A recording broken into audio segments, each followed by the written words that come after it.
sí, ahora estamos grabando 22 de mayo de 2024, Filosofía Medieval. San Agustín. De San Agustín, entonces decía que hay que leer las confesiones completas, al menos hasta el libro décimo. Yo puse en el programa lectura. Eso lectura significa lectura como una novela, así como uno lee una obra de literatura. Y después habrá preguntas como de tipo de control de lectura de eso, como preguntas como más generales o históricas. Pero hay pasajes que son más centrales para filosofía, entonces de eso puse estudio. Y en eso entran puntos específicos, por ejemplo, entre el inicio, como el primer parágrafo de las confesiones, las primeras como dos páginas, después partes importantes del libro tercero, del libro cuarto, del libro séptimo, del octavo y del décimo. Básicamente estos que subí en Word son las partes que son más de estudio.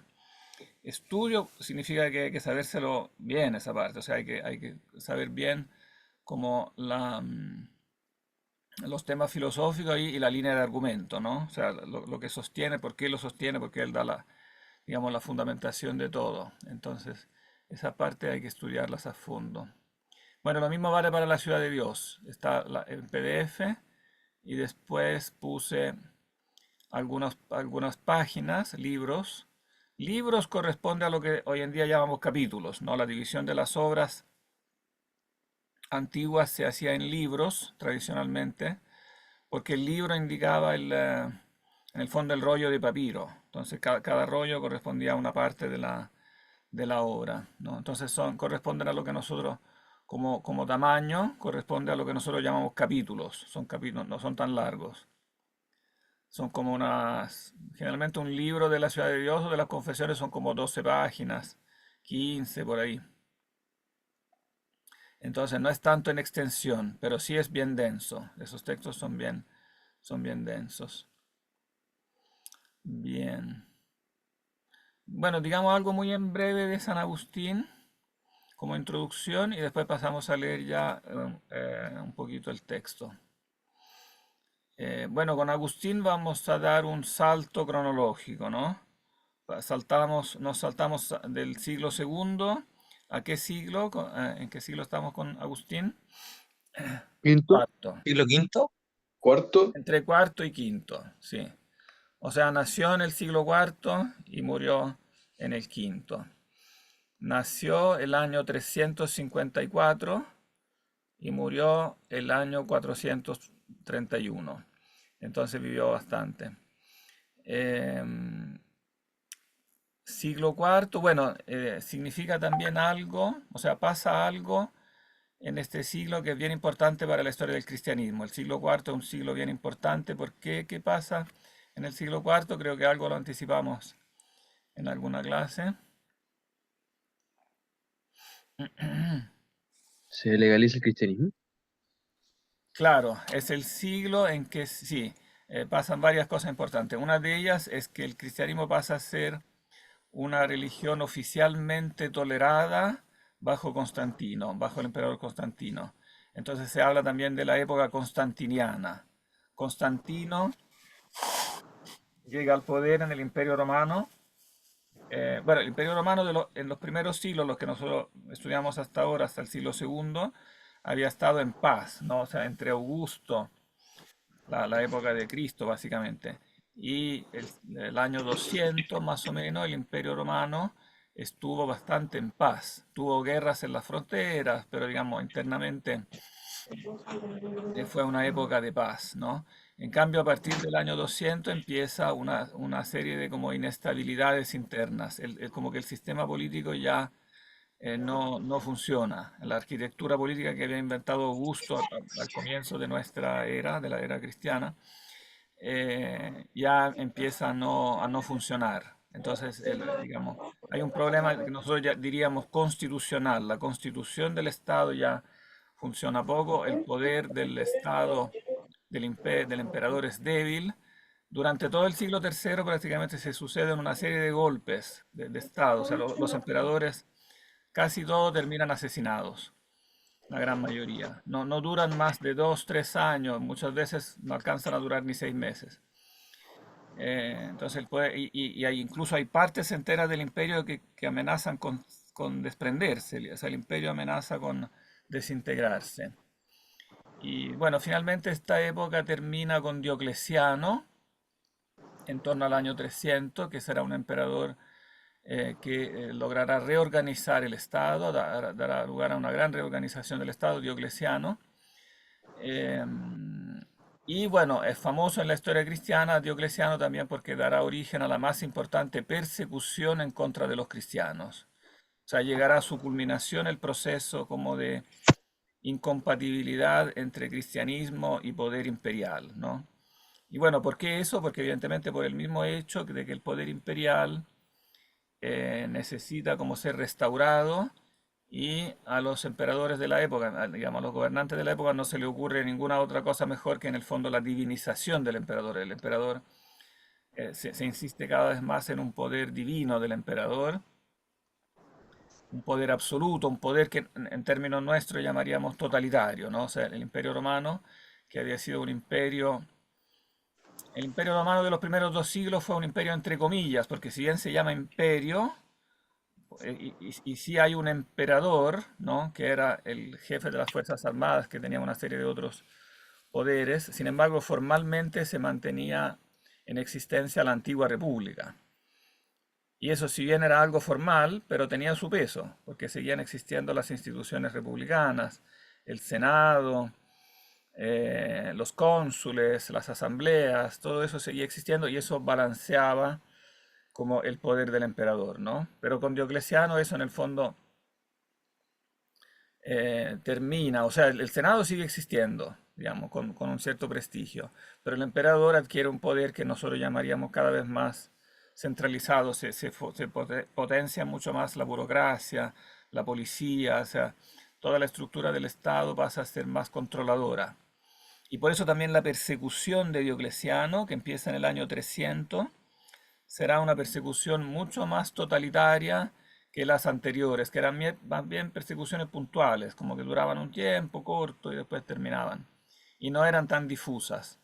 En cambio, la persecución de Diocleciano fue una persecución totalitaria en el sentido que primero todos los clérigos, después todos los catequistas y después finalmente todos en general recibieron la orden del gobierno de ir a sacrificar al emperador, o sea, realizar un rito para confirmar que ellos se adherían al culto imperial,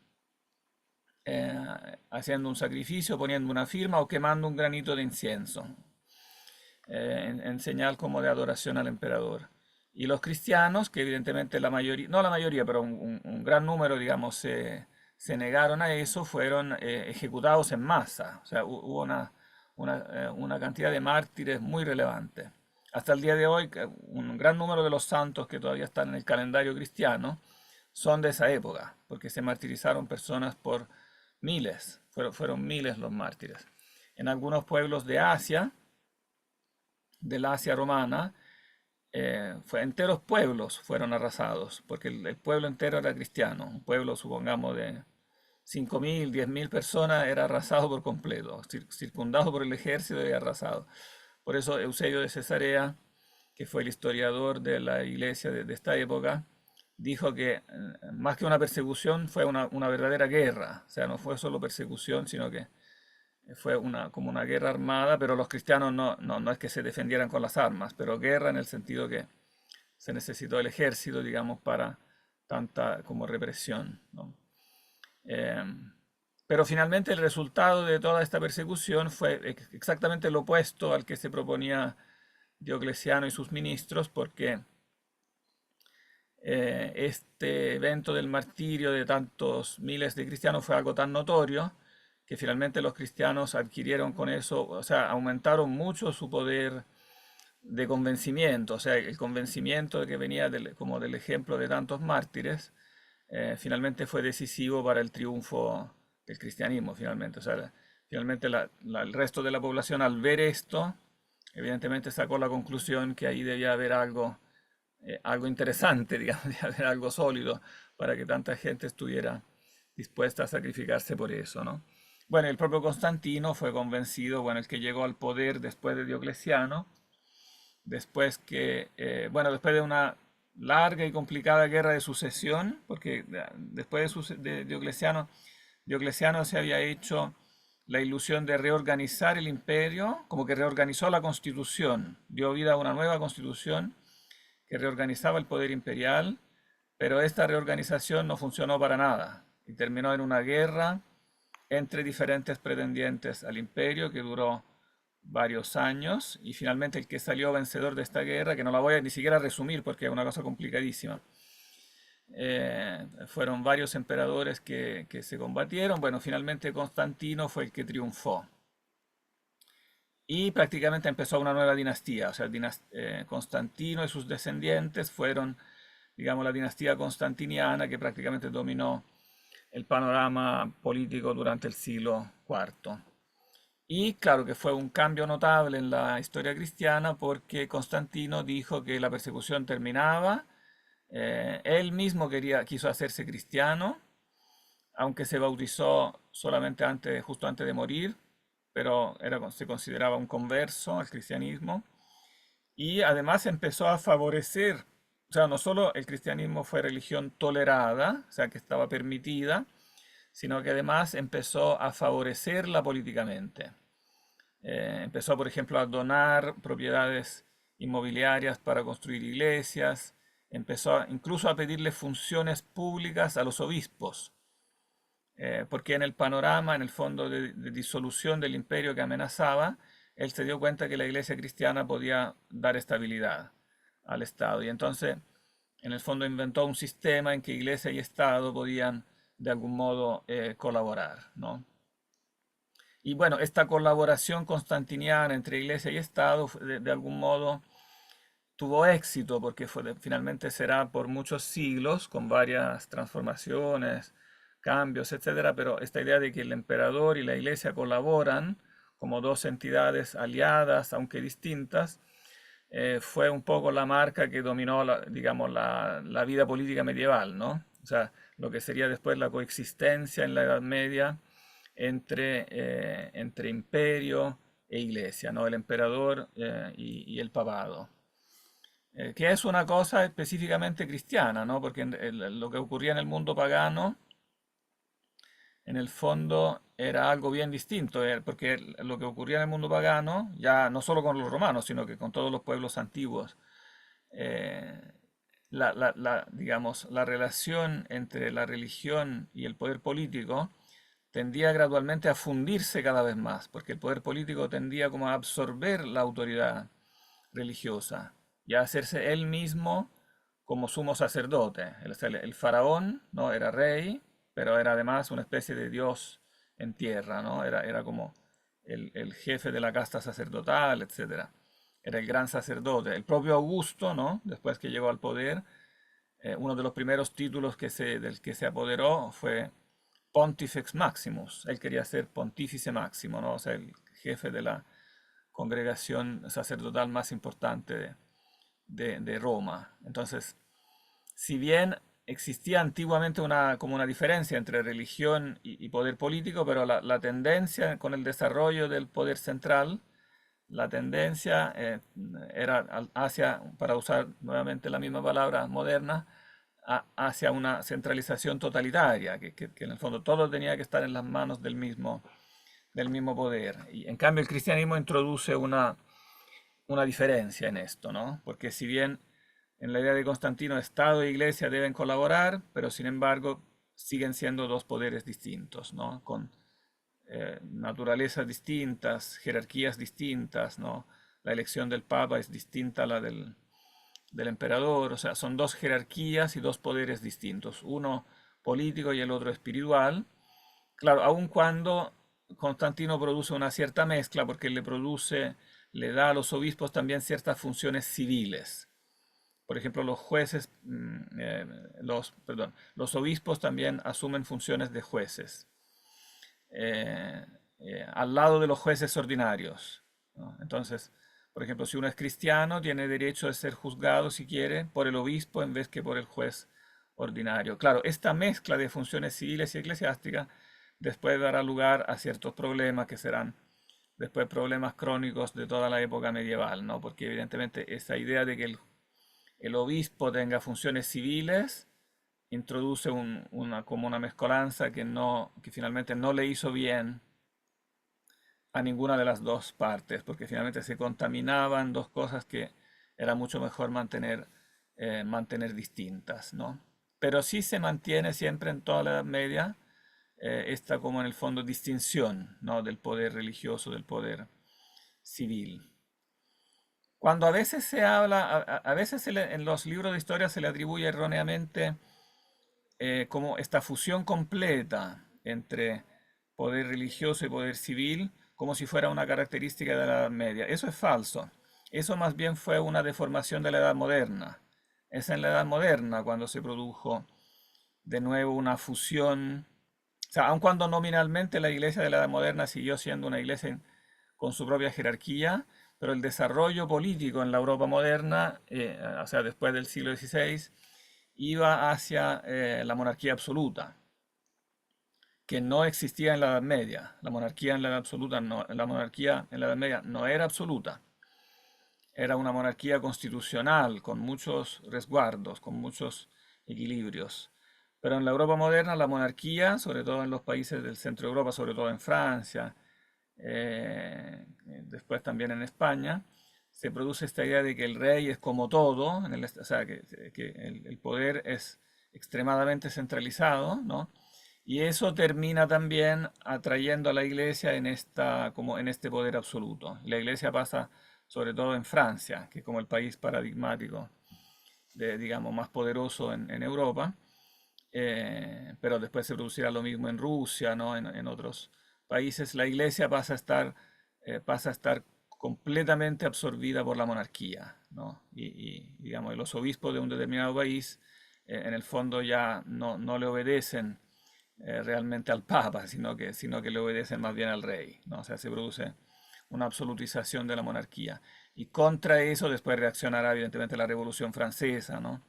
Y después la Revolución Rusa, porque en el fondo en ambos países se haya llegado a una especie de totalitarismo monárquico. Bien, bueno, Agustín entonces nació el año 354, eso significa que nace en plena era constantiniana, entonces es una época en que el cristianismo se hace más popular. Él viene de una familia entonces mixta. Es normal en esta época que haya familias mixtas, donde un cónyuge es cristiano y el otro pagano, ¿no? Y ese entonces precisamente fue el caso de Agustín. Su mamá era católica, Mónica, que es un personaje muy importante en la vida de Agustín. La mamá de Agustín fue muy activa, muy presente, estuvo siempre muy cerca de su hijo durante toda su vida. Y la mamá era católica, en cambio el papá era pagano, Patricio se llamaba. Pero finalmente el influjo de la mamá prevaleció. Finalmente Patricio murió católico, terminó convirtiéndose también, bautizándose antes de morir. Pero al joven Agustín le pasó lo que le solía pasar y le suele pasar a muchos jóvenes, ¿no? Hasta el día de hoy, que reciben de la mamá la educación religiosa, pero después cuando llegan a la edad de la adolescencia, cuando llegan a la edad en que empiezan a pensar con su cabeza, se le despiertan ciertas preguntas, a veces más sofisticadas que ni la mamá, ni el párroco, ni otro eclesiástico que tengan a mano logran responder.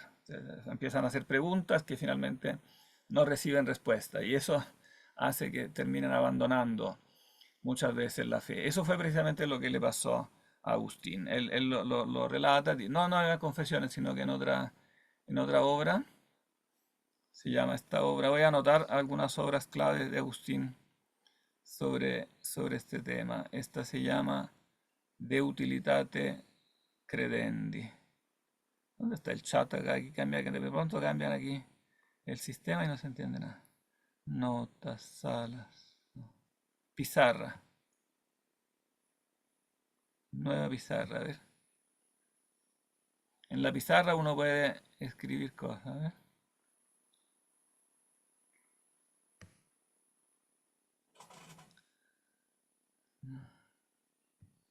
Esta función no la había visto en nada.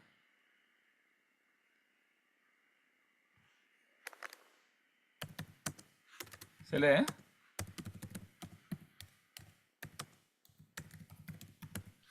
Funciona bastante bien, sí.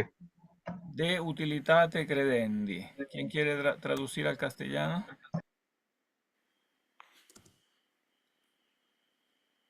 De utilitate credendi. Es el título de una obra de Agustín, donde narra esta experiencia de que cómo él abandonó la fe durante la adolescencia.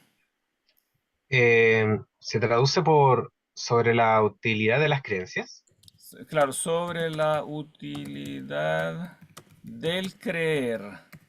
Mm, Claro, este credendi es un genitivo del gerundio, que indica ujú. como un genitivo de esa acción verbal, ¿no? Sobre la utilidad del creer. ¿Por qué es útil el creer en general, ¿no?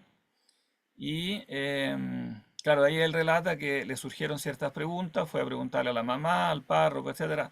Y en el fondo la respuesta que le dieron era que no había que hacerse tantas preguntas, sino que había que creer. O sea, que la fe tenía que ser algo como gratuito, como en el fondo que prescindía de las preguntas racionales, ¿no? Y eso evidentemente a Agustín no le hizo sentido, no le satisfizo.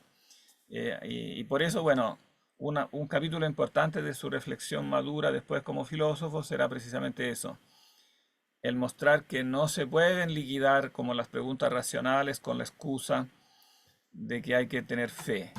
Claro, es cierto que hay que tener fe. También Agustín defenderá que la fe es cierto que es un don gratuito de Dios, ¿no? La fe es un don, es gracia, pero eso no excusa de que cuando surgen preguntas hay que responderlas racionalmente y por lo tanto que hay que mostrar también la racionalidad de la respuesta de la fe. O sea, la fe me da una respuesta, pero de esa respuesta no basta con creerla, hay que también entenderla. Obviamente sin la pretensión de entenderlo todo, porque siempre va a haber un margen de como en que Dios es un misterio, ¿no? Pero hasta donde se puede hay que intentar dar respuestas racionales, ¿no? Y eso vale para todos los artículos de fe. O sea, el hecho de que sea artículos de fe no le quita que deba mostrarse la racionalidad de los mismos. Por ejemplo, la racionalidad de la doctrina de la encarnación. ¿Por qué Dios se encarna, no?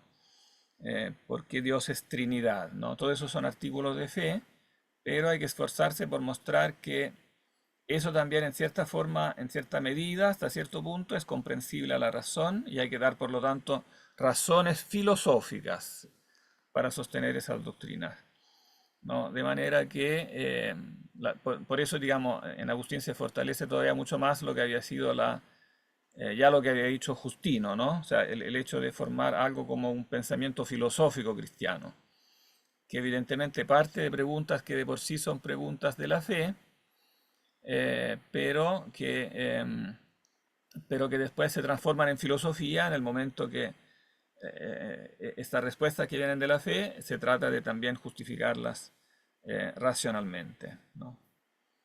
Entonces, claro, es útil creer, argumentará Agustín, porque evidentemente el creer me permite no partir de la nada. O sea, cuando yo creo algo es porque no puedo yo partir de cero.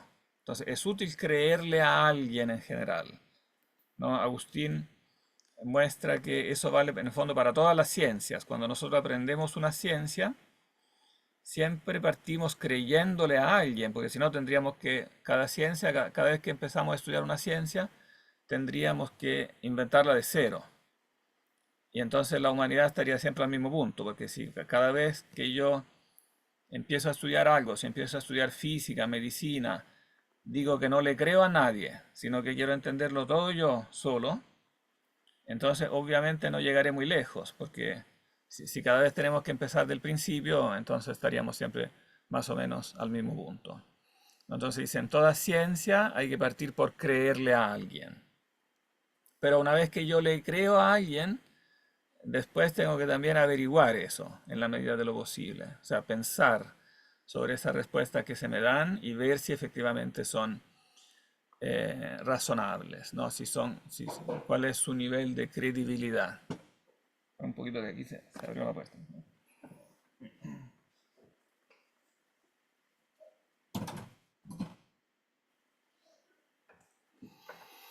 Eso lo argumenta más en detalle en otra obra, que yo la subí en Word en una selección. Son poquitas páginas, pero esa parte hay que estudiarla, es muy, muy importante. Se llama De la verdadera religión, De vera religione. Vamos a ver si soy capaz de utilizar esta pizarra, porque como que es primera vez que... Ahora no me escribe en este mismo cuadro. No, lápiz.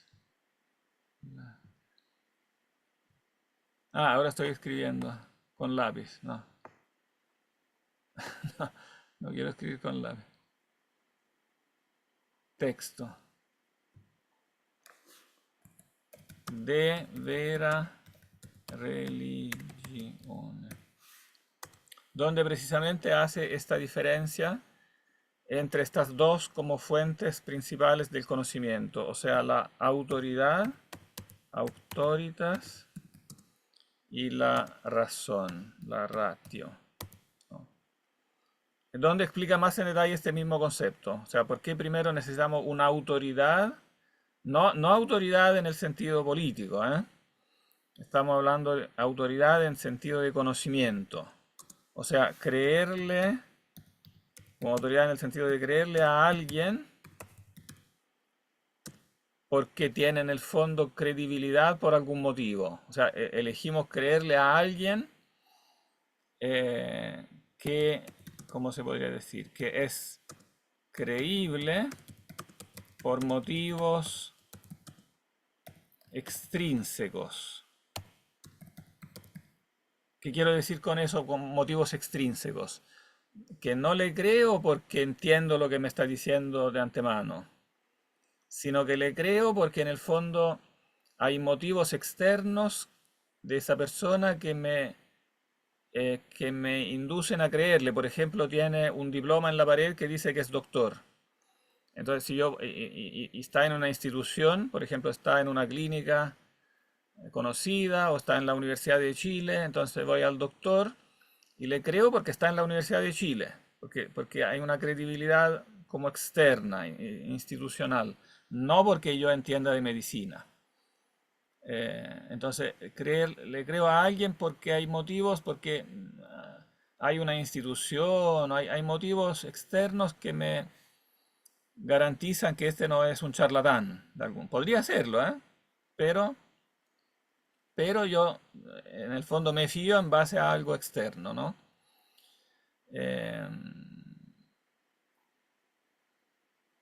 pero evidentemente eso, creerle a alguien no basta. Para realmente después pasar a entender algo, yo tengo que analizarlo con la razón, ¿no? Una vez que lo he creído, por lo tanto tengo ya un patrimonio de conocimiento, no me excusa del verificarlo también. Eso vale tanto en un plano humano como también en un plano sobrenatural. Claro, puede ser medicina como también puede ser la religión. Son dos planos diferentes. El plano de la medicina es natural, pero como el hombre es limitado, también lo natural es muy misterioso para nosotros y tenemos que partir creyéndole a alguien y después poco a poco ir verificando en la medida de lo posible, porque tampoco lo podemos verificar todo en la ciencia natural. Si tuviéramos que verificar que el remedio que vamos a comprar realmente tiene este compuesto químico, entonces tendríamos que mandarlo a un laboratorio, pero después tendríamos que fiarnos del laboratorista, porque ¿cómo vamos a saber que? Entonces, la limitación del ser humano le impone, ¿no? Creerle siempre a alguien, pero en la medida de lo posible, no, tiene que verificar eso con la razón. Esto es fundamentalmente. Entonces dice, cuando yo, por ejemplo, le creo a una religión, ¿no? De vera religión, de la verdadera religión, no todas las religiones son iguales, porque yo lo que me dicen las religiones lo puedo, en el fondo, examinar a la luz de la razón y ver cuál religión me parece más creíble en base a argumentos racionales, ¿no? Por ejemplo, qué religión encaja mejor con el resto de la ciencia, con la filosofía, etcétera, ¿no? Bueno, y en esto ya era tradicional en tiempo de Agustín mostrar cómo la religión cristiana ¿no? Era mucho más coherente, por ejemplo, con la filosofía de lo que era la religión pagana, ¿no? La religión de los griegos eh, resultó que era menos racional, ¿no? Eh, Incluso a la luz de la propia filosofía griega, ¿no? Por eso los cristianos dijeron, en el fondo, nosotros renegamos de la religión tradicional, pero lo hacemos por un motivo racional, porque la misma filosofía nos dice que hay una racionalidad superior en el cristianismo, ¿no? Bien. Pero evidentemente eso Agustín lo escribirá mucho tiempo después, cuando ya será cristiano, ¿no? Por el momento, él entonces al abandonar la fe cristiana, se encuentra sin una religión precisa, se encuentra en una fase que nosotros llamaríamos como de agnosticismo, como de escepticismo, ¿no?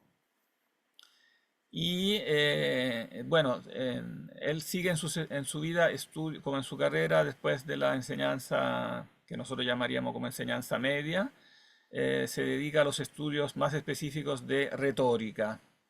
Empieza a estudiar retórica y los padres encuentran para él, sobre todo su mamá, se encarga de encontrarle un mecenas, o sea, alguien que le pague los estudios. Entonces él logra avanzar con los estudios de retórica para poder entrar como a algún cargo de la administración pública o a ser abogado y en el fondo elevar un poco el nivel económico, porque el nivel económico de la familia era modesto. El papá pertenecía, como nosotros llamaríamos, era como de una clase media, media pobre, digamos. Entonces, digamos, la idea eh, era aumentar el nivel social, el nivel de ingresos, pero Agustín, durante los estudios de retórica, se encuentra con un libro de Cicerón que en cambio le altera todo este panorama, toda esta perspectiva. Este libro de Cicerón es una paráfrasis de la Protréptico de Aristóteles. Esta pizarra es más bien engorrosa, yo preferiría escribir en el chat. ¿Dónde está el chat? Ah, sí, aquí está el chat. Voy a poner más bien las cosas en el chat. Eh, ¿Qué estaba diciendo? Ahora perdí el hilo. Estaba diciendo que San Sobre el Agustín texto de sale Cicerón. protréptico. Ah, del Eso. Protréptico de Aristóteles, claro. La obra de Cicerón se llamaba el Hortensius. Y este Hortensius es una transcripción, o sea, una paráfrasis del Protrépticos de Aristóteles. ¿Qué significa Protrépticos? Exhortación e incitación. ¿Eh? ¿Cómo? Una invitación. Claro, más específicamente es como para conversión. Protrepo significa como Mm, girar. O sea, un escrito para convertir a los jóvenes al amor a la filosofía. O sea, Aristóteles escribe esta obra para exhortar a los jóvenes al amor a la sabiduría, a la filosofía. Y entonces Agustín quedó como cautivado por esta invitación, por esta como invitación a la conversión a la filosofía. Y eso tuvo un impacto fuerte en su vida, porque en el fondo en este momento, él tiene como 20 años, renuncia básicamente a una carrera como dentro de la administración pública o como abogado, a pesar de que en la película, no sé si han visto la película sobre San Agustín, recomiendo verla, pero se toma una libertad porque transforma a Agustín en un abogado y lo muestra como defendiendo a los clientes en el tribunal, etcétera, cosa que en cambio no hizo Agustín. Él quiso no dedicarse a eso, precisamente porque a los 20 años, en el fondo decidió dedicarse a la sabiduría. No sabía bien cómo, pero en el fondo, en concreto, en vez de pasar a entrar en la pública administración, en concreto, como profesión, él se transformó en un profesor, básicamente, lo que nosotros llamaríamos un profesor de enseñanza media, aunque no existía obviamente un currículum estatal de la enseñanza. Digamos, la enseñanza en el Imperio Romano era privada, cada uno se la organizaba como podía, y entonces los profesores lo que hacían era juntar un grupo de jóvenes que le pagaban básicamente le daban un pago particular, ¿no? generalmente mensual, o sea, hacían un contrato más bien corto. En principio duraba todo el año, pero uno se podía ir, era todo bastante desordenado. Entonces el profesor de enseñanza media era una profesión bastante precaria, de escasos ingresos y además incluso más precaria de lo que es hoy en día, porque al menos hoy en día uno tiene un contrato que mal dura todo el año, digamos, al menos, y los alumnos no se van en general en la mitad del año. En cambio, en el caso de esa época, no, era todo muy precario y además, como no existía la institución más bien como ordenada del colegio, como la conocemos nosotros, también los alumnos eran muy desordenados, básicamente hacían lo que querían. Entonces era caótico, mal pagado, muy precario, digamos. Le creó bastante dolores de cabeza al Agustín joven, ¿no? Porque él era evidentemente muy brillante, intelectualmente le hubiera gustado hacer clase, digamos, pero de una forma mucho más como ordenada y mucho más, en cambio se encontró en esta especie de jungla, digamos. Imagínense la situación actual multiplicada, pero el desorden multiplicado por 10 era muy caótico. El nivel de, como de indisciplina, incluso de violencia, el bullying, la violencia, todo eso era incluso más de lo que es, bastante más de lo que es ahora, digamos. Y bueno, en un momento dado él se aburrió y decidió irse de África. Bueno, estamos en África, no lo hemos dicho, digámoslo. Agustín nace en África, es un africano, pero africano en el Imperio Romano tiene un significado más específico que lo que se nos ocurre a nosotros, que si decimos africano pensamos en todo el continente africano, ¿no? Los romanos no conocían, evidentemente, todo el continente africano. Para ellos, África, ¿qué era? ¿Qué es África para los romanos? Egipto.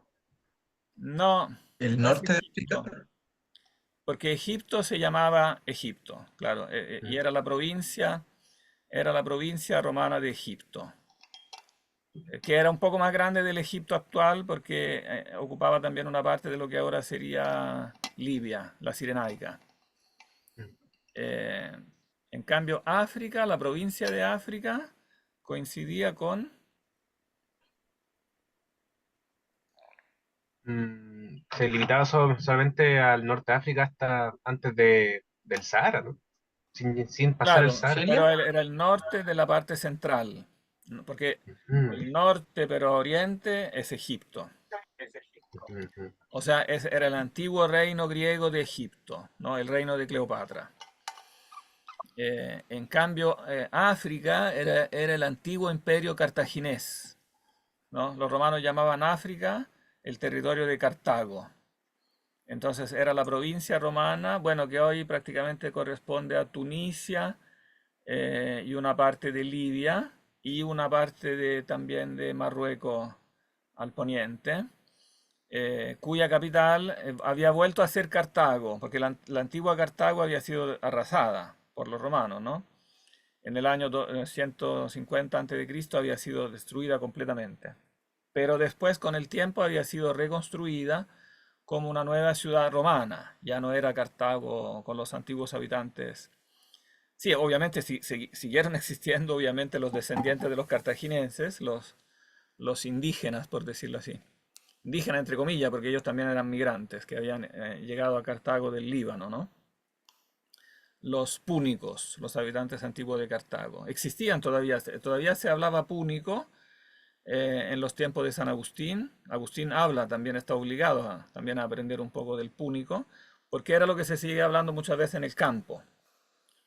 Pero la ciudad, la capital, Cartago, ya era una ciudad completamente romana.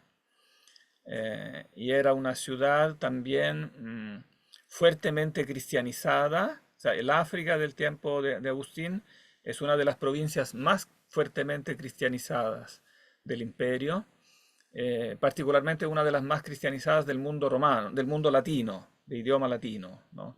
Porque obviamente el cristianismo procedía de oriente hacia occidente. Entonces, en el mundo griego, el cristianismo tenía mucha más difusión, ¿no?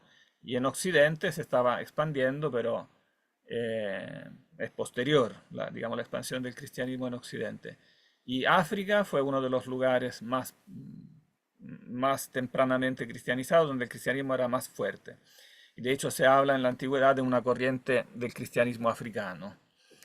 Entonces Agustín es africano, lo cual significa también un trasfondo de un patrimonio cultural cristiano anterior a él. O sea, había autores africanos del siglo segundo, tercero.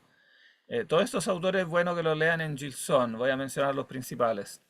Cipriano, Tertuliano,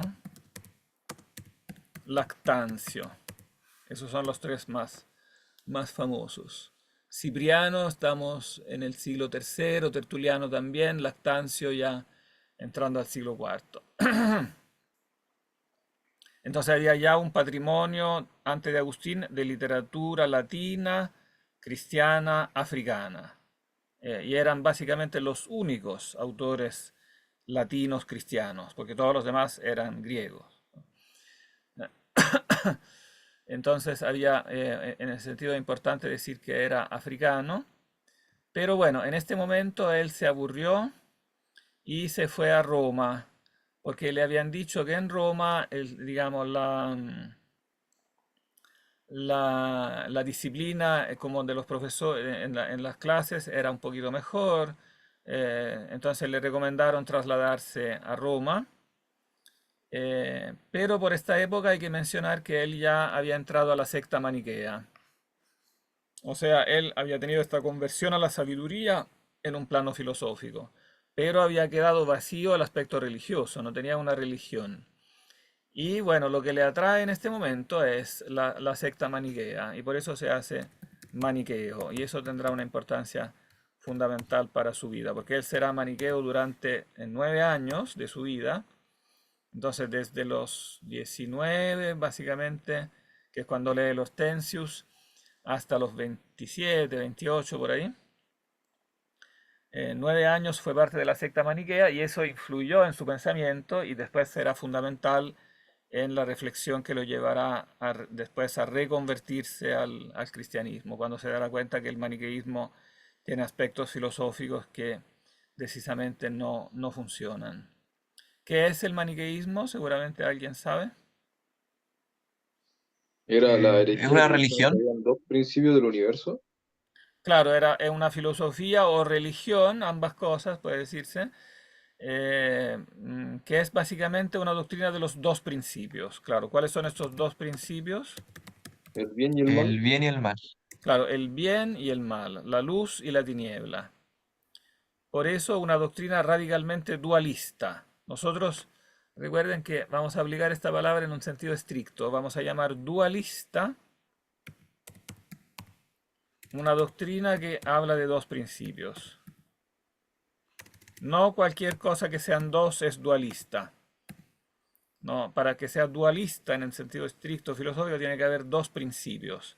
Dos principios significa que son irreductibles, que uno no viene de otro, que ambos son como eternos, ¿no? Dos principios eternos, irreductibles uno al otro, ¿no? Porque evidentemente también en la filosofía cristiana y en el fondo en toda filosofía se habla del bien y del mal, ¿no? En ese sentido hay una dualidad del bien y del mal, ¿no? Pero no hay un dualismo, porque en la filosofía cristiana el mal no es un principio en sí mismo, ¿no?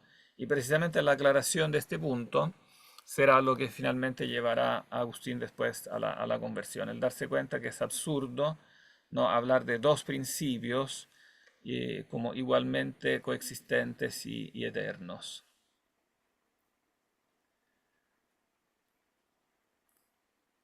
Y bueno, entonces fueron sus amigos maniqueos los mismos que le recomendaron ir a Roma.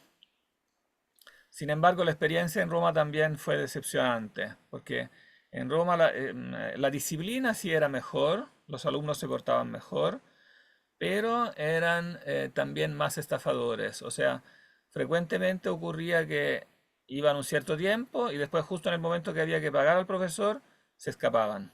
Y entonces queda, del lado económico era aún peor, porque eran todavía más desordenados en ese aspecto. Pero finalmente ocurrió en Roma que se produjo algo, le dio como una suerte inesperada, porque el emperador abrió un concurso para el puesto de orador oficial de la Casa Imperial. O sea, el emperador tenía su orador personal, había una cátedra imperial de retórica. Y esa se abría a concurso. Ese concurso se hacía en Milán, porque en esta época la capital del imperio, si bien el Senado seguía residiendo en Roma, pero el emperador se había trasladado a Milán por las exigencias de militares, porque la presión militar sobre el imperio venía del norte, del mundo germánico. Y entonces el emperador muchas veces estaba en Germania y Milán le servía como punto de apoyo en Italia, mucho más cercano a Alemania.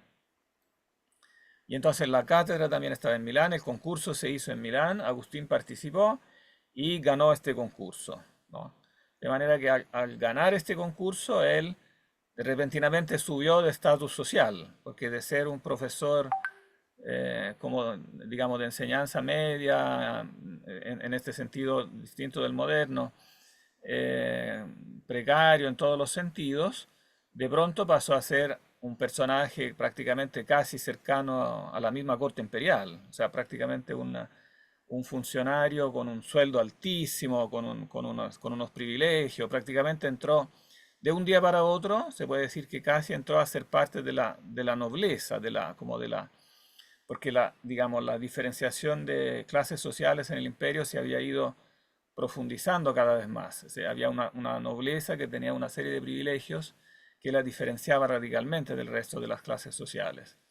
Entonces él pasó de una clase media y media pobre prácticamente a ser parte de la aristocracia, a codearse con los senadores y casi con el propio emperador, digamos. Porque tenía que preparar los discursos oficiales del emperador, etcétera, ¿no? Bueno, entonces eso significó un salto económico social. Eso le permitió llevarse a Italia a su pareja que había dejado en África y a su hijo, porque él había emigrado solo, dejando atrás a su pareja, a su hijo y también a su madre. ¿No? Y de pronto con este ascenso social, con esta nueva posibilidad económica, se trajo entonces a Milán a toda la familia, ¿no? Y entonces empezó para ellos una vida completamente distinta. Pero paradójicamente, precisamente eso fue lo que, o sea, no tan paradójicamente, porque es lo que fácilmente ocurre con eso, precisamente la tranquilidad económica, que digamos social, el nuevo estatus que consiguió con este nuevo trabajo, precipitó su crisis espiritual, porque en el fondo le hizo percibir que en el fondo su inquietud espiritual permanecía igual y peor, porque en el fondo mientras tenía problemas económicos y problemas de otro tipo, todos los problemas se mezclaban digamos, y no tenía las ideas claras, pero al tener resuelta toda la parte económica, social, etcétera, de pronto la insatisfacción espiritual se le mostró en toda su urgencia, como que no estaba contento con lo que creía, con las ideas religiosas. El mismo maniqueísmo ya no lo satisfacía, pero no lograba librarse de él tampoco. Seguía estando en la secta maniquea, a pesar de que ya no la creía racional, porque como que no sabía dónde ir, se sentía completamente como insatisfecho espiritualmente. Y bueno, ahí coincidió digamos, con esta insatisfacción, coincidió que empezó a escuchar las prédicas del obispo Ambrosio, que era obispo de Milán.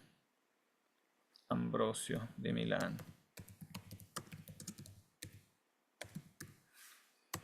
Y fue por una pura curiosidad retórica, porque corría voz que el obispo hablaba muy bien, que predicaba en la iglesia y que era un rétor como de alto nivel. Y como Agustín era profesor de retórica, además ahora era era el profesor de la cátedra imperial de retórica, tenía curiosidad de ir a escuchar a este otro personaje, ver si realmente era tan bueno para hablar, ¿no? Y empezó a ir todos los días, porque Ambrosio predicaba en la iglesia todos los días, ¿no? Y efectivamente era un maestro de la palabra. Ambrosio era un aristócrata que venía de una antigua familia aristocrática romana del imperio, por lo tanto había tenido una educación superior, etcétera.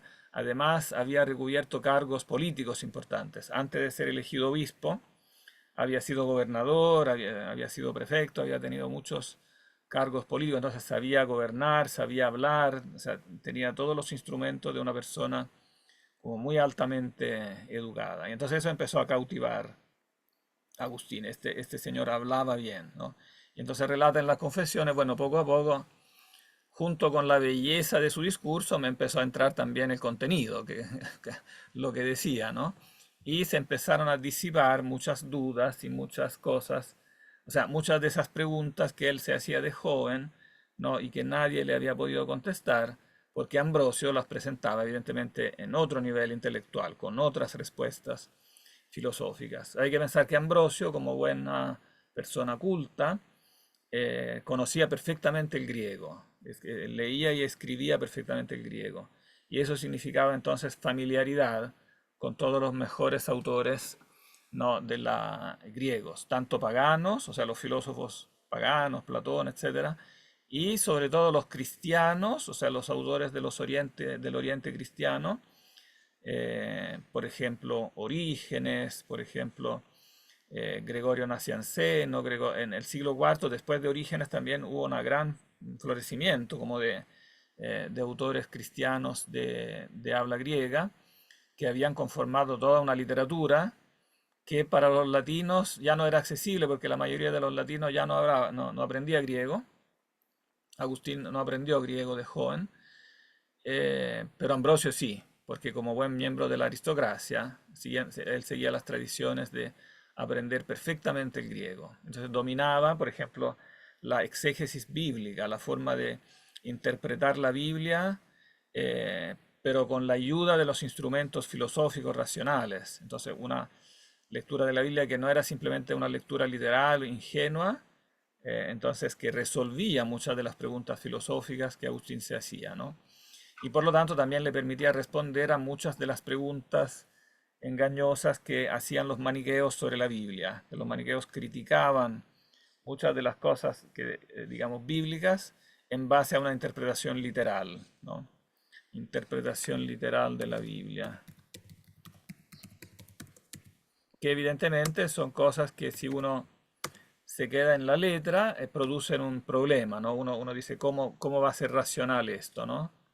Por ejemplo, un ejemplo típico es la interpretación literal del Génesis, ¿no?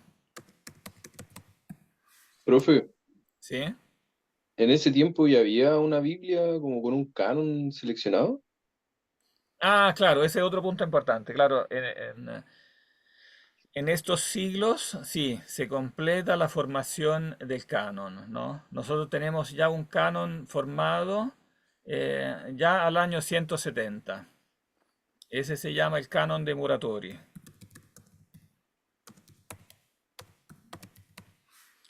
¿Se entiende? No sé si todos los compañeros tienen claro eso. ¿Qué entendemos con canon? Como la lectura oficial de... ¿Pero en qué sentido la lectura? Pero, bueno, vuelvo al tiro.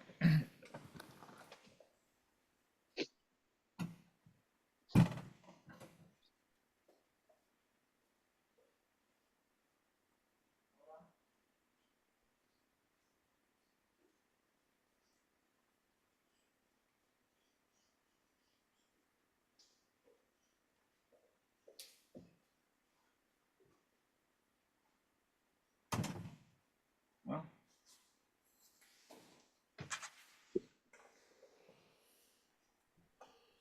Sí, que esto es importante. ¿Qué significa canon en el sentido bíblico? Canon de la Biblia. Mm.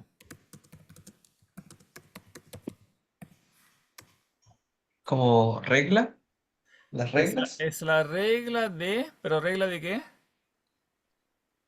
Regla de los libros que Claro, la pertenecen a la lista, claro, la lista de los libros. Como la Biblia. lista oficial, El catálogo. el catálogo oficial de los libros que Mm. conforman la Biblia.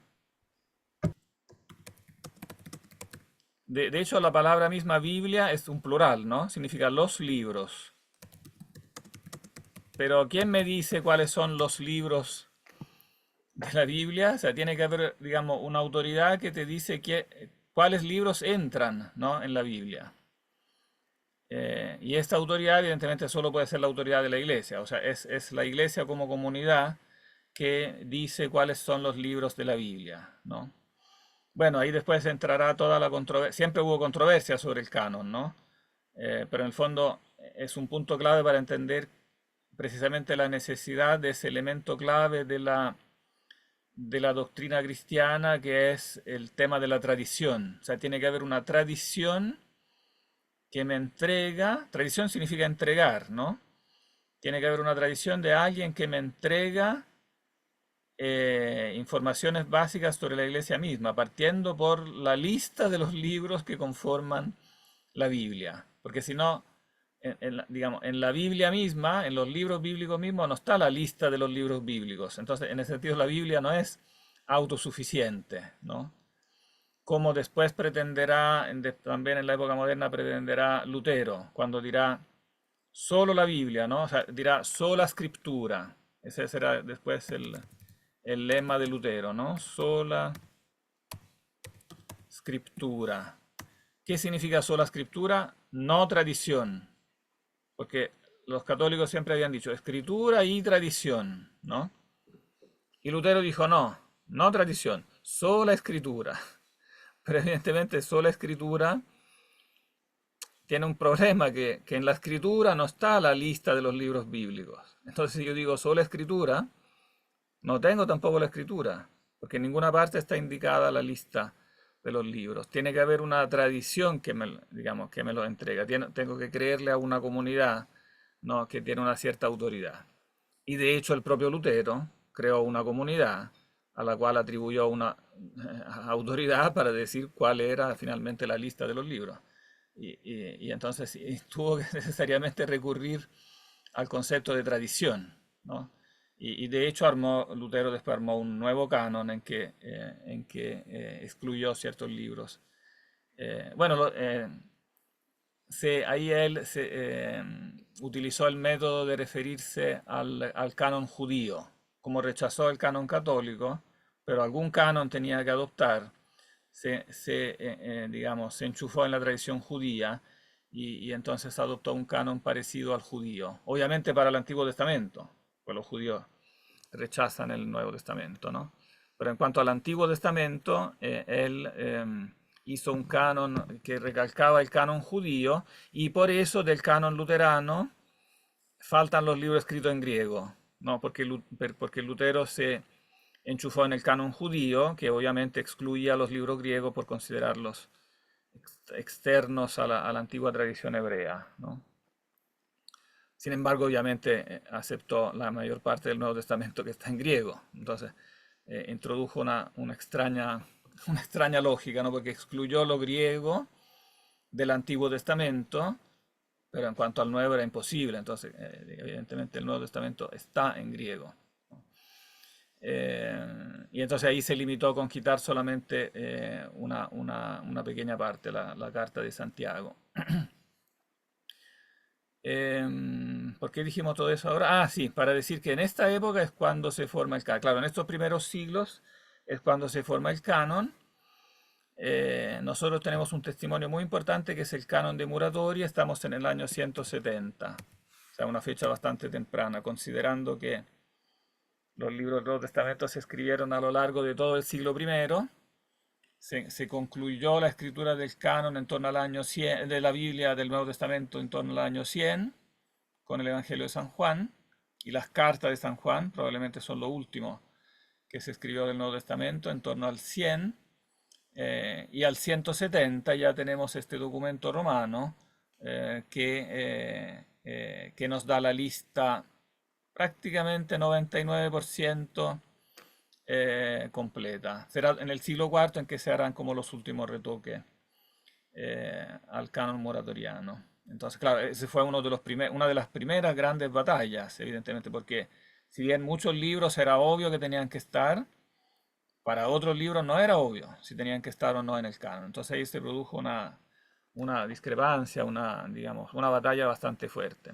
Y seguramente uno de los textos que nos interesaba a nosotros, que es central para la filosofía, el Evangelio de San Juan, seguramente fue un texto controvertido. No es casualidad que en el canon de Muratori,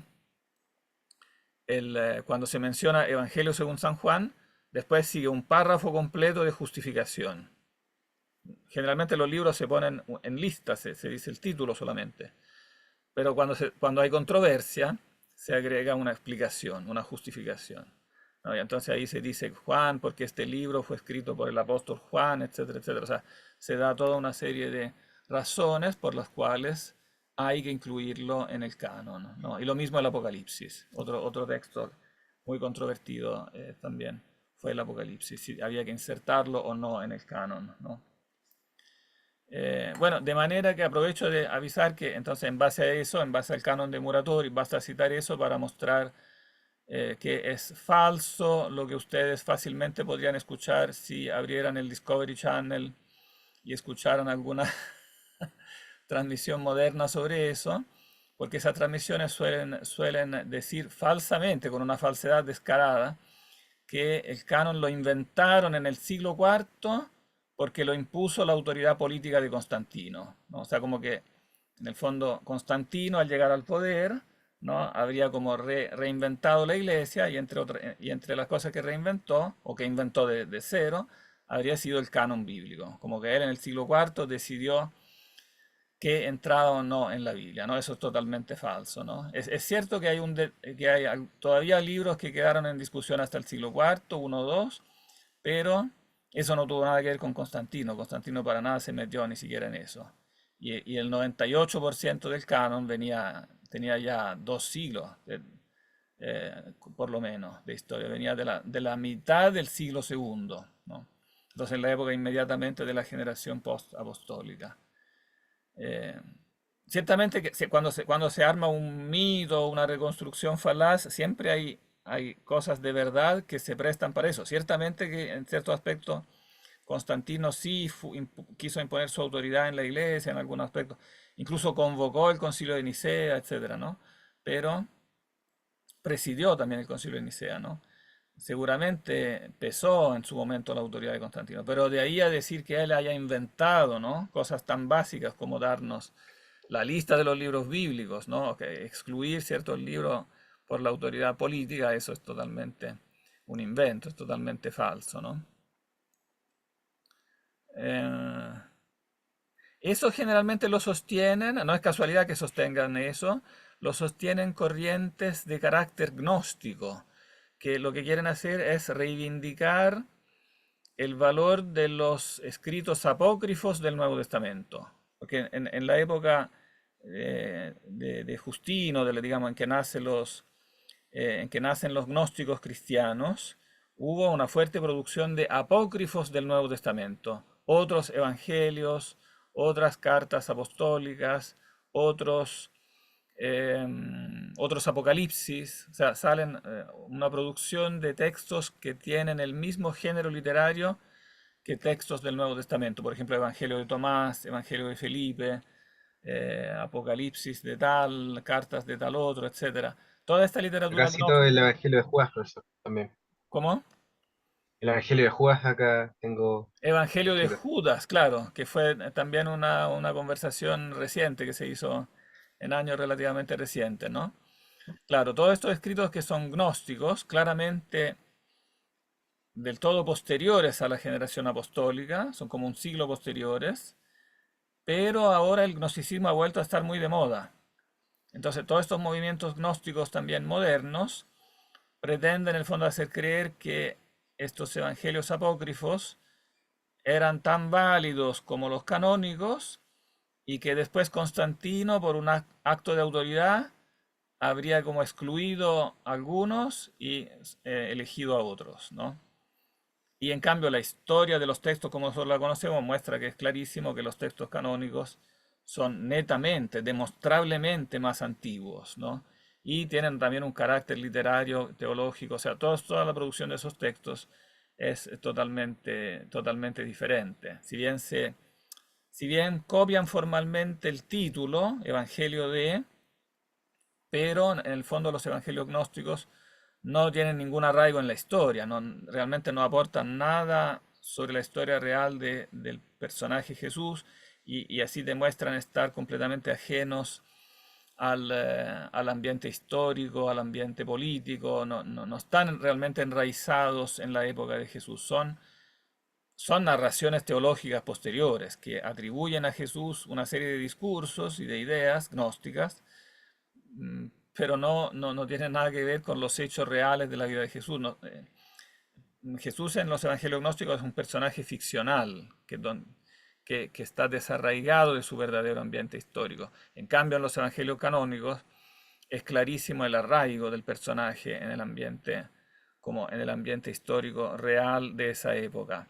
Y no era para nada fácil para un escritor del siglo II reconstruir a posteriori históricamente el ambiente del siglo I en Israel, porque el ambiente cambió radicalmente después de la Primera Guerra Judía. Y reconstruirlo a posteriori, no existía en esa época como internet para fácilmente informarse de cuál era la situación y escribir una novela histórica que realmente reflejara. No, ¿se dan cuenta? Si yo quiero escribir ahora una novela ambientada en la época de Jesús, rápidamente en internet puedo reconstruir como un ambiente histórico que pueda hacer creer que yo efectivamente conozco esas condiciones. Pero para los antiguos el trabajo del historiador era dificilísimo, porque el acceso a las fuentes era muy difícil. Por eso la novela histórica no existe en el mundo antiguo, porque presupone una facilidad de informarse de épocas pasadas, que en las épocas pasadas sencillamente no existía. La novela histórica es un invento del siglo XIX. Corresponde al progreso de la ciencia histórica. Cuando en el siglo XIX progresa la ciencia histórica, un autor puede fácilmente escribir una novela histórica ambientada en el siglo XVII, estando él en el XIX, porque tiene biblioteca, todavía no existe internet, pero tiene bibliotecas, tiene maneras mucho más organizadas, científicas de informarse de historia, de la ciencia histórica. Presupone la ciencia histórica escribir una novela ambientada un siglo antes, ¿no? Eso no existía en el siglo II. Por eso es muy fácil ver que cuando una cosa está escrita en el siglo II, el autor no tiene idea de cuál era la situación del siglo I, no puede tener idea, ¿no? Entonces es muy fácil ver el anacronismo, en otras palabras. Ahora explicamos esto un poco más ampliamente, pero como es difícil, no sé si estaba claro o hay preguntas.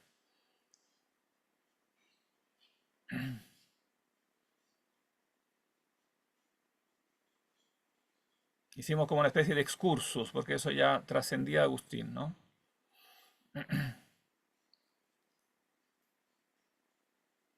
¿No? ¿No hay preguntas? Todo claro.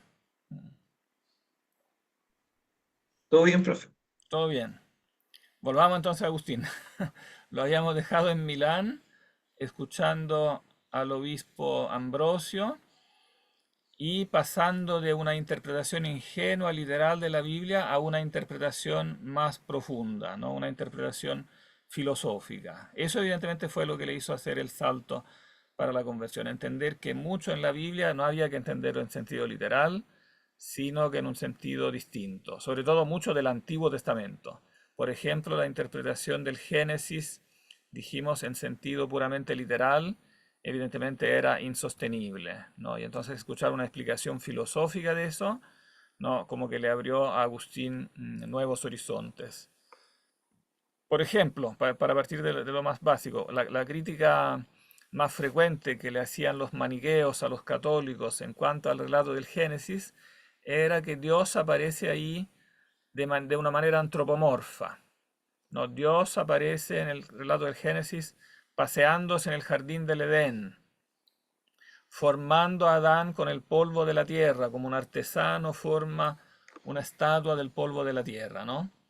Si yo entiendo eso de una forma literal, estoy obligado a imaginarme un Dios material, ¿no?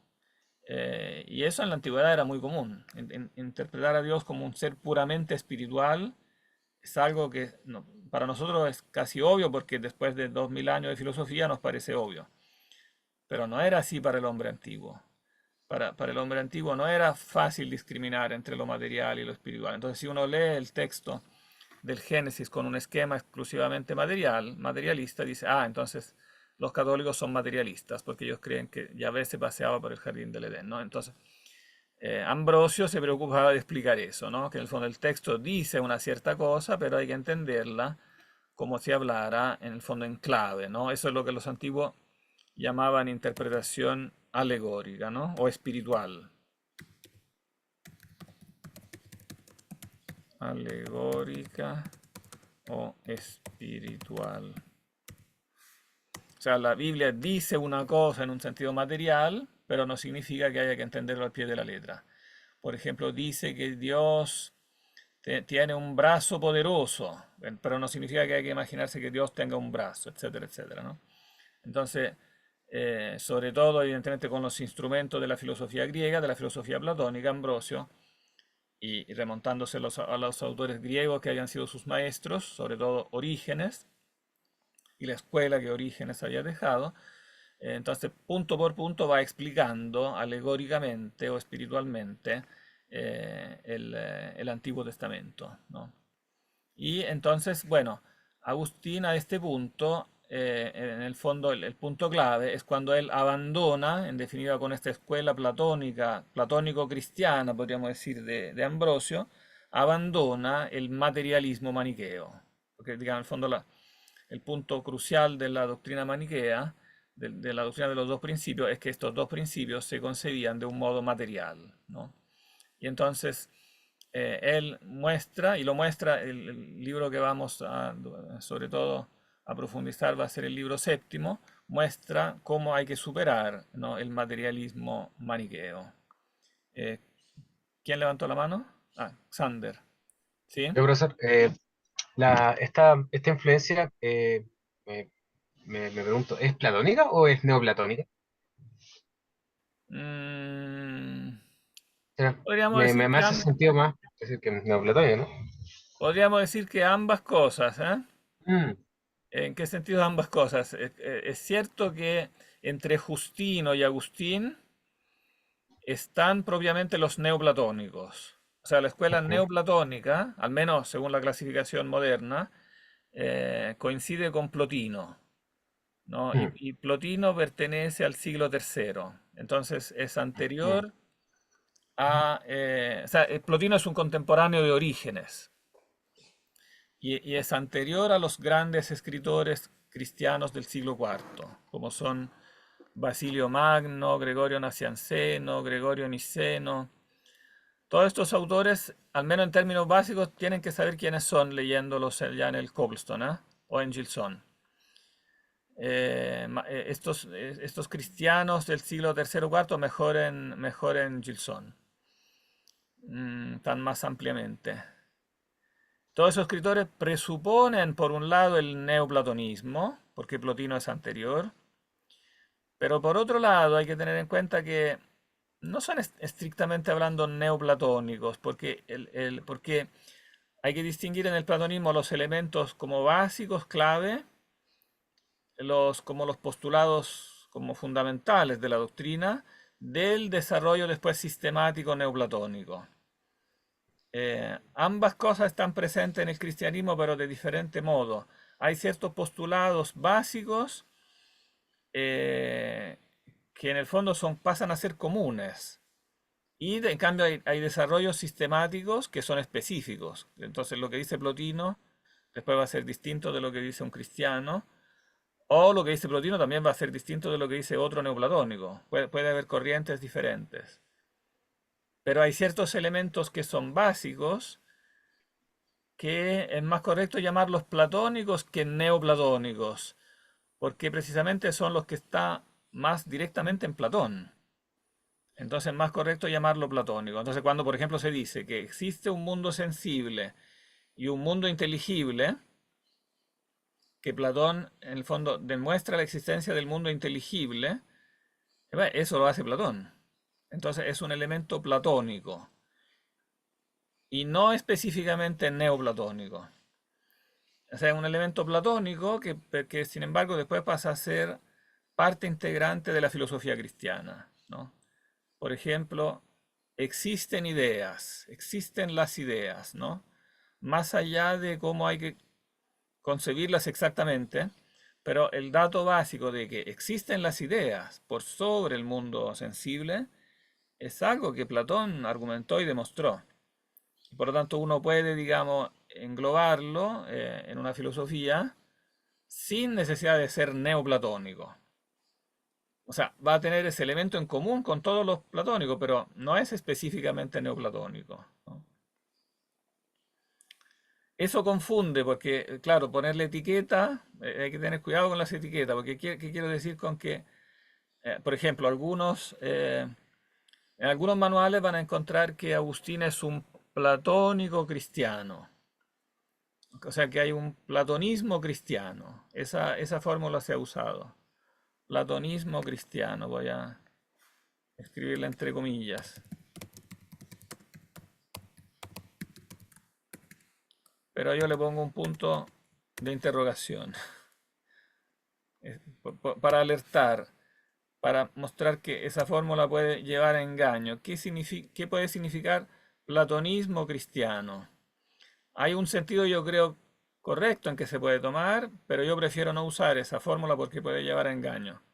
¿Cuál es el sentido correcto? Que evidentemente existen en la filosofía cristiana doctrinas que claramente Platón las demostró, que están en los diálogos platónicos y por tanto es correcto llamarlas doctrinas platónicas, que han sido después importadas en el cristianismo, ¿no? Pero en cambio, si yo considero el neoplatonismo como un sistema, digamos, la sistematización me lleva a resultados que son distintos y casi opuestos que la filosofía cristiana. Y entonces es incorrecto hablar de platonismo cristiano como si el cristianismo fuera una más de las escuelas neoplatónicas. Porque la escuela neoplatónica lleva en cambio a resultados que son muy distintos. Por ejemplo, tienen en común, o sea, los cristianos toman del platonismo la idea de que existe el mundo inteligible por sobre el mundo sensible, pero sin embargo en la doctrina platónica el mundo sensible es despreciado como algo que tiene que ser dejado de lado, mientras que en el cristianismo el mundo sensible es rescatado, es creado bueno, ¿no? Y entonces la relación entre estos dos mundos en la filosofía cristiana es totalmente distinta. Entonces, yo creo que es mucho más correcto hablar de una filosofía cristiana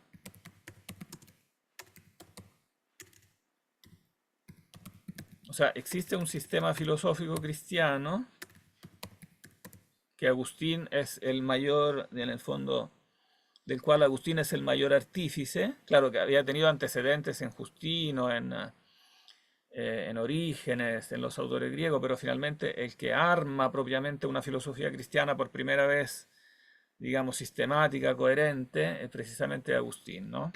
Entonces existe una filosofía cristiana que reutiliza algunos contenidos platónicos,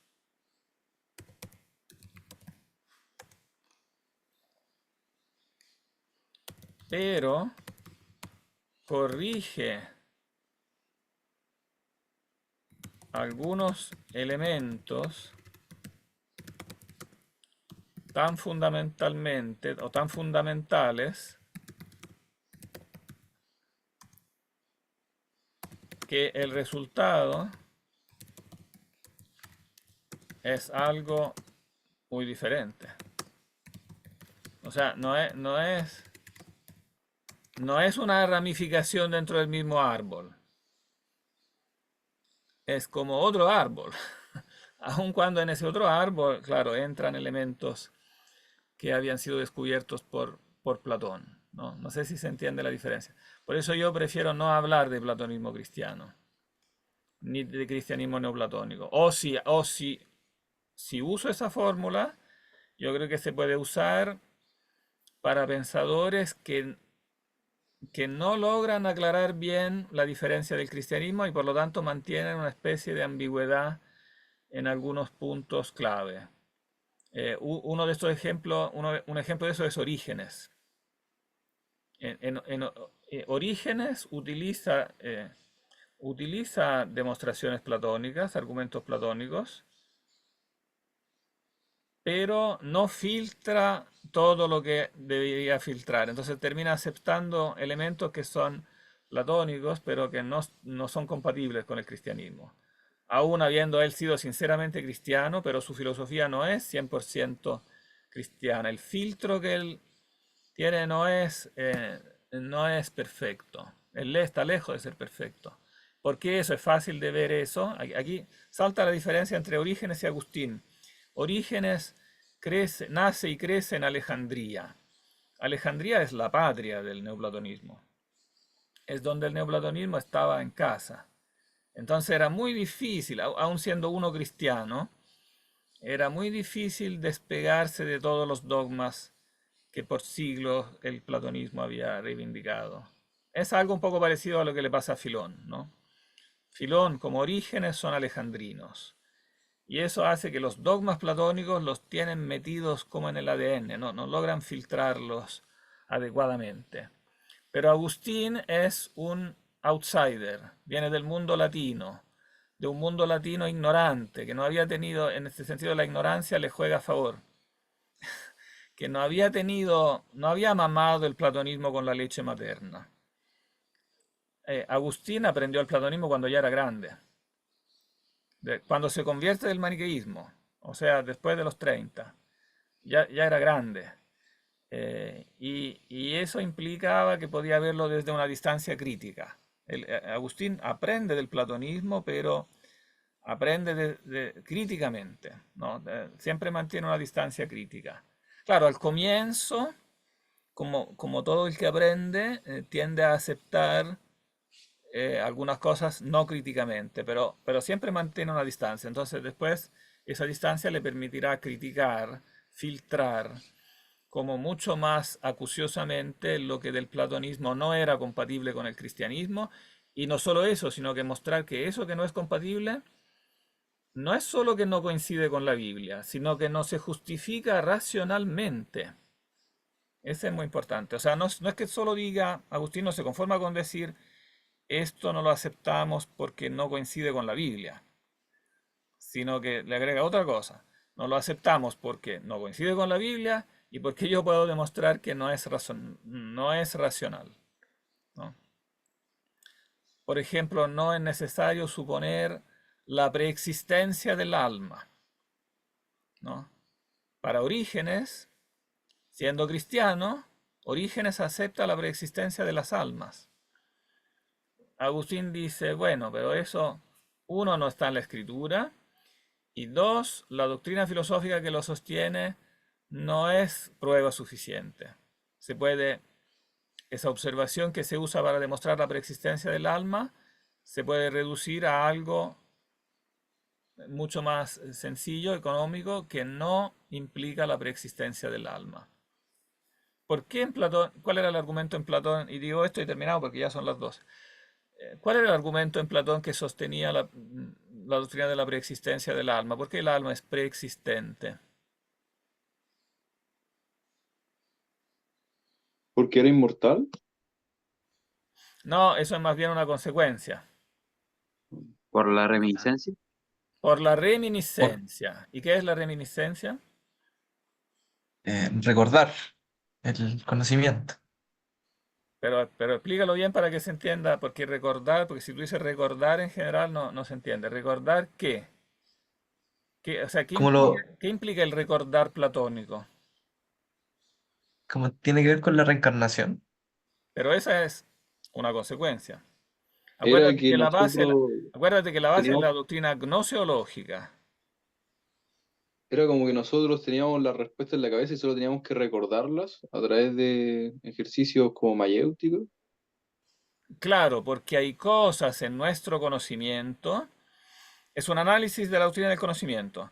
Hay cosas en nuestro conocimiento que no se explican como habiendo ingresado por los sentidos. por la experiencia sensible.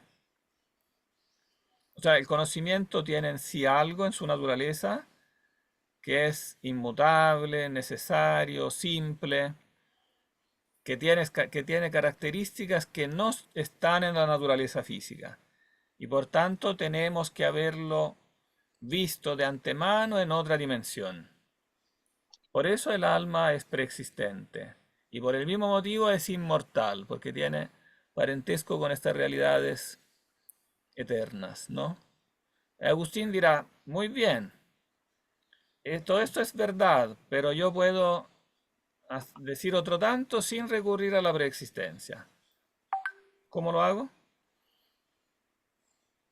¿Cómo puedo decir lo mismo? O sea, rescatar, ¿no? Con el vástago del bien. Rescatar la demostración platónica que efectivamente en nuestra mente hay algo que es simple, estable, eterno, que no se justifica que provenga del mundo empírico, pero no es necesario recurrir a la preexistencia, basta, El vástago del bien, como Dios iluminando la razón. claro, basta que el bien o Dios ilumine la razón mediante el famoso vástago del bien, claro.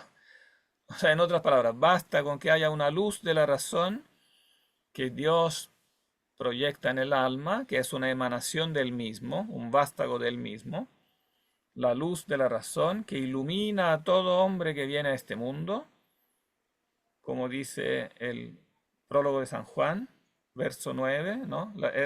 El Logos era la luz que ilumina a todo hombre que viene a este mundo. Entonces basta con afirmar eso para, sin recurrir a la preexistencia, justificar que efectivamente en la mente humana hay algo eterno, inmutable, etc. Entonces, filosóficamente, ¿cuál es la hipótesis preferible? Porque uno dice, bueno, pero eso no refuta por sí mismo la preexistencia. No, pero la hace innecesaria. Y cuando se construye una teoría, en el fondo vale el principio de la economía. La hipótesis más económica, la hipótesis más simple, porque si la prueba de la preexistencia era esa, entonces la respuesta es, esto prueba que tenemos esta luz, no es suficiente para probar que existimos antes del nacimiento. Entonces la prueba excede, ¿no? ¿Se dan cuenta? La prueba excede la consecuencia que se quisiera tratar de sacar de ella, ¿no? Entonces, lo que es suficiente, lo que es económicamente suficiente para justificar una consecuencia es lo que basta. Entonces, no es necesario, tampoco es lícito afirmar más de lo que justifica aquello que nosotros podemos comprobar con la razón, ¿no? Y que tenemos este elemento como de inmutabilidad, de estabilidad, de necesidad, es algo que efectivamente podemos comprobar, digamos, es una comprobación lógica sólida, irrefutable, ¿no? Entonces, que tengamos esta luz que emana del bien en sí, eso era lo sólido de la doctrina platónica, ¿no? Entonces puedo aceptar, eso le permite a Agustín decir, bueno, yo acepto este elemento que es el sólido y rechazo el otro que en cambio no es tan sólido. Y así hago un filtro. Claro, y da la circunstancia que eso también me coincide con la escritura. En la escritura no se habla en ninguna parte de la preexistencia. Y por lo tanto, razón, ¿no? O sea, razón y autoridad de la escritura, Agustín muestra que como que están de acuerdo en el fondo, ¿no? Este es el procedimiento. Bien, vamos a dejarlo aquí porque ya es tarde. Mañana entonces Profe, vamos a seguir, sigue el paro, ¿no?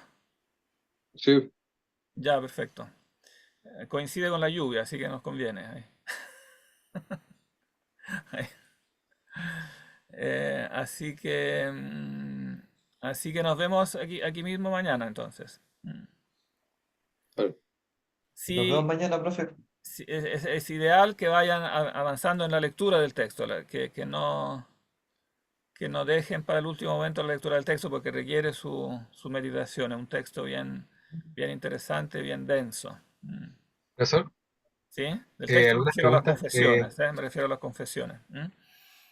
Eh, Sobre Gilson y Copperstone. De Gilson convendría empezar a leer Los Padres Latinos.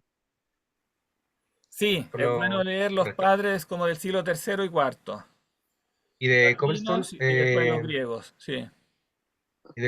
que ya sería el tomo 2, ¿no? De la De historia de la Co- filosofía. sí, pero yo creo que esta parte cristiana está mejor en Gilson. Correcto, Sí, porque ahí habla de o sea, la parte patrística está mejor en Gilson. Salvo correcto. Orígenes. Por eso de Orígenes yo subí Sí. otra cosa. De Orígenes yo subí la introducción de Fernández al De Mm, Principiis de Orígenes, que está mucho mejor que lo que dice Gilson de Orígenes. Porque en sí. tiempo de Gilson, Orígenes no estaba tan de moda. Mm, Entonces Gilson no lo conoce demasiado. Gilson conoce mucho más después los autores latinos, de Agustín en adelante. Pero correcto. Orígenes como que un poco, Gilson yo creo que lo... Porque en su tiempo no era un autor que... En cambio empezó a estar de moda en los años 70 por ahí. Y Fernández escribió esta introducción habiendo sido discípulo de uno de los mejores conocedores de Orígenes que enseñaba en Roma, que yo también lo escuché en Roma. Yo fui compañero de Fernández, escuchábamos a este Simonetti que era muy un gran conocedor de Orígenes. Pero después Fernández siguió, él sigue haciendo clases en la Católica y siguió especializándose él hizo su tesis en Orígenes y siguió estudiando Orígenes, de manera que yo creo que él actualmente es uno de los mejores conocedores de Orígenes que hay en absoluto, no solo en América Latina, sino que a nivel general. Wow. Entonces, claro, esa introducción es muy buena y también todos, si encuentran artículos por ahí, todo lo que escribe él es muy bueno sobre... Yo no estoy de acuerdo con todo, pero en general él es el autor más competente sobre este tema, ¿eh? ¿Cómo se llama, Bien. profe? Mm. Samuel Fernández.